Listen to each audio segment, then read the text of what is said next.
Hello everybody, welcome back to my channel. My name is Queenie. For those who don't know me, I'm going to try to make this as unchaotic as possible, but you will hear a lot going on around me. It just is what it is. We gotta end the year with a bang. Why not? This is the last video of the year and we can finally wrap up the ultimatum. So before I get into it, please make sure to like this video, subscribe and hit the bell, and leave a comment down below. We start off the episode catching up with Mariah and Caleb. They are still engaged and they've had a very happy year of engagement. I've connected with chefs, photographers, videographers. We've actually selected an event planner.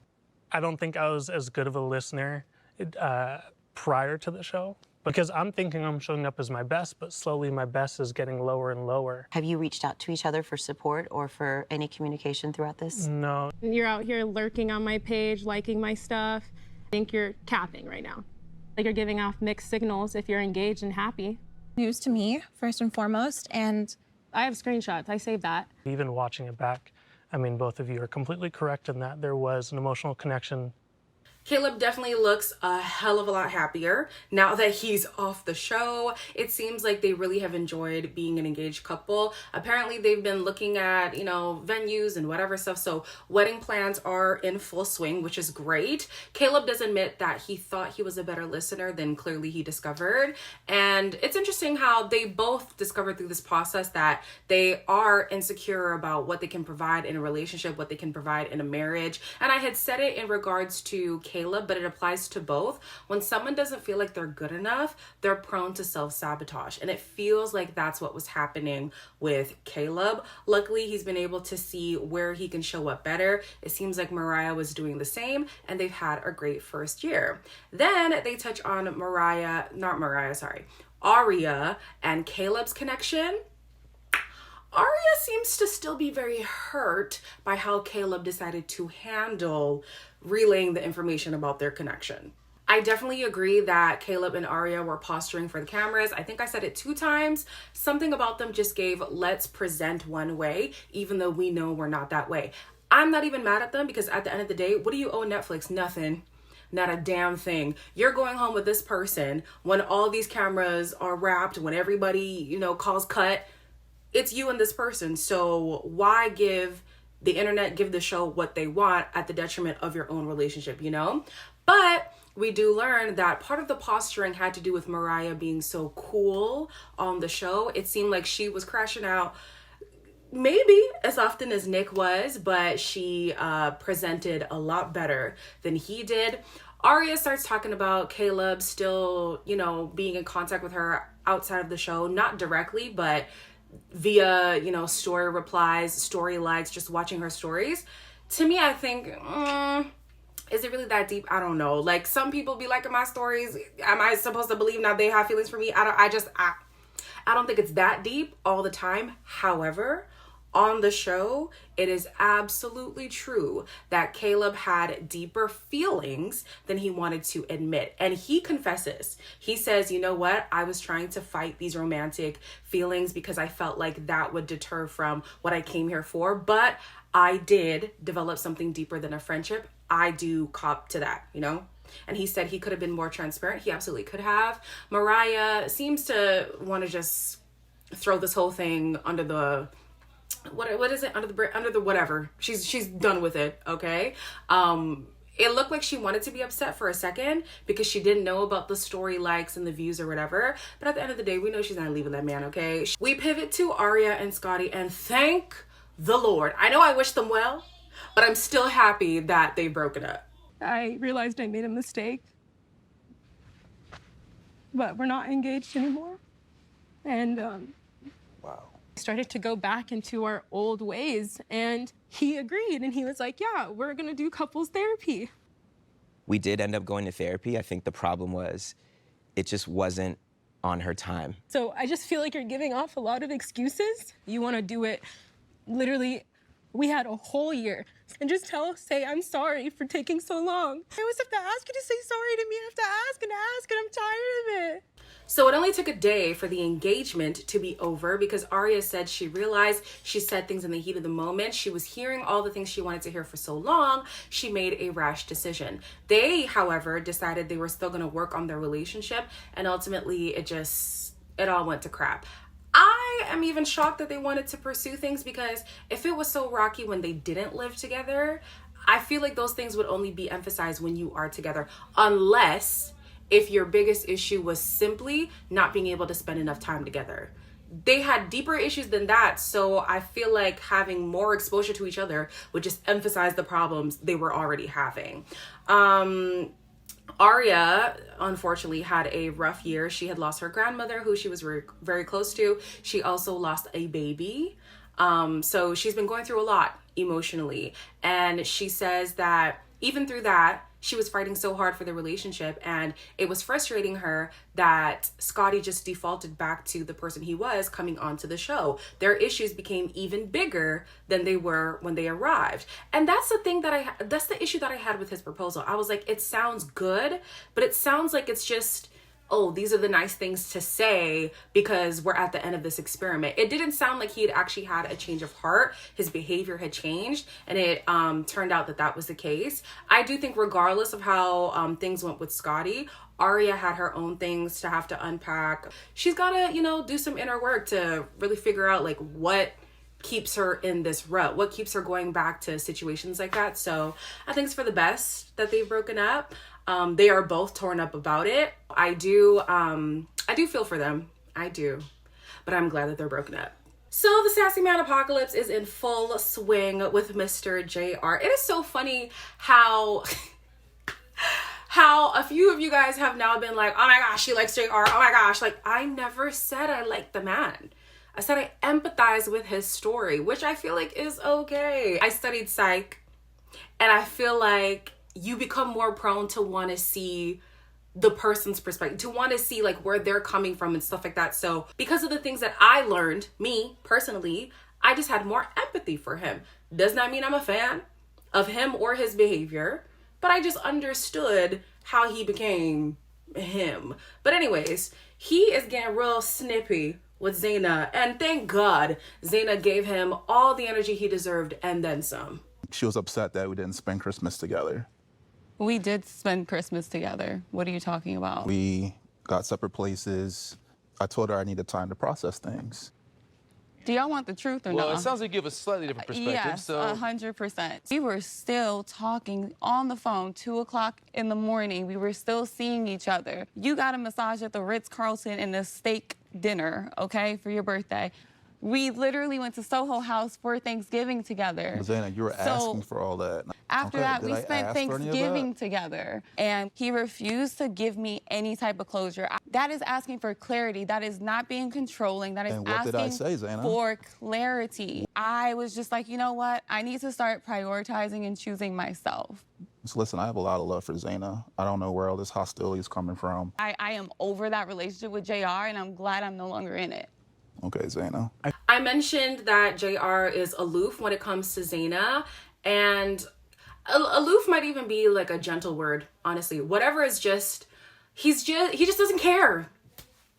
End of story. He just doesn't care. So she wanted him to show up better, to show up more in their relationship, and he just couldn't. Not on the show, not before the show, and not after the show, because they were still kind of in communication. He claims that for him it was done at that decision day, but Zena's the one who needed closure. I'm split on the whole closure thing. I think sometimes people say they want closure when really they just want to keep that connection alive. When realistically, if you look at this person and you say, oh, it's a lot of red flags that come with them. These are things that I wouldn't deal with if I could see clearly, all these things, you don't need the closure. Just remember the bad times and leave it there, okay? He was exposed for emotionally cheating. He thinks that it's, doctored evidence. I can kind of get what he's saying simply because I've been in a situation where somebody like unsent messages and then put a screenshot. But he did say at the end of the day, he was flirting. He doesn't consider that cheating, but Zena does, which is rich coming from him because he made this whole thing about cheating and he would never do it because it hurts so bad, whatever. Emotional cheating is still cheating, okay? so he shouldn't have done that. Zena was just saying she has finally seen the light. She's thankful for the show because she would have made the worst decision of her life. I think that that's true. I think she would have made a very, very, very big mistake getting engaged to JR. So then they touch on the whole speculation on whether or not JR and Sandy have had sex. I don't care how much these two say no. You could shout it from the hilltops. I don't believe it. If I wasn't there and Zena wasn't there and you guys, like, naturally, that's where it would have progressed. Did not happen. Nothing transpired past a kiss. Like, And I forgot about the third kiss. Like a QR code thing? So I just have to do this. And there's a folder called receipts. She was breaking down crying because guys are treating this like a hall pass. So why would you bring that heat to guys' night knowing that the conversation stemmed with Arya? I got a whole pass. Oh, wow. Oh my. Take down the context. I'm not here for a fucking... Context is your If I word want of a hall the pass, why would I cop-out, come here? Both Sandy and JR say that they had a flirty and physical connection that took them off guard, took their partners off guard. We all were thinking, listen, did y'all smash? Did y'all just come to smash? Did you come for the hall pass? We're going to get into the hall pass conversation. You know, I still am of the conviction, and you don't have to be just because I am, okay? That what initially started as something very surface level, very, I'm just trying to get my rocks off, became deeper, which was unexpected for JR. I definitely think he came in having ulterior motives, but ended up learning things about himself that he didn't expect to. Zena said something that I had pointed out too, because I was like, now why would she say that? When Sandy had brought up the hooking up thing, she's like, I'm not hooking up with him, by the way. I was like, why would she? We weren't even talking about that. You just brought it up out of nowhere. It makes you look so sus. And Zena says the same thing. She was very skeptical of their connection because things were being brought to her that she didn't even ask about. And yes, transparency is a thing, but also it's the way in which somebody does it. Sometimes it looks like you're just trying to deflect and it makes yourself look even more guilty. And that's what happened with Sandy. Then we have, JR, who's also looking guilty because Zena came with receipts, and this girl is smart because obviously you can't bring your phone on stage. She put a chip in her nail so she could tap the receipts onto the host phones. Oh, you did your big one. Zena confirms that the hall pass comment did come from Scotty. However, the context had been changed. He didn't say it in a way where he was like talking shit. He just said it. Some people are treating this like a hall pass, and well, when it was relayed to JR, he took it as a personal attack. I feel like that's very telling. If you think that it is a personal attack against you, why is it hitting you so hard? If you're not here for a hall pass, then you're not here for a hall pass. End of story. Let's move on, right? I think at the end of the day, no matter who said it, it wouldn't even shock me if somebody like Mariah said it. Like, everybody was thinking it. We were thinking it. They were thinking it. So to me, the matter of like who said it to who and who would, like, who cares? Now, JR is an idiot because he's like, well, everything's on camera. You could just watch back the cameras. You literally said it on camera. You said it on camera. And now he's going to flip the script and be like, oh no, but the context is the same way that you changed the context of when Scotty said it regarding you or regarding people in the process. You see how that doesn't work? You see how that doesn't work?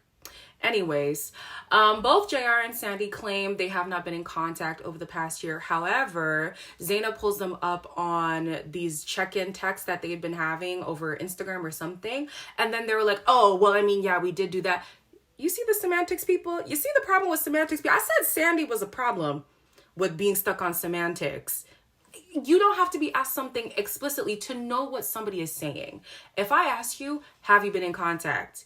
Even if you said, hey, that's contact. Hey is contact.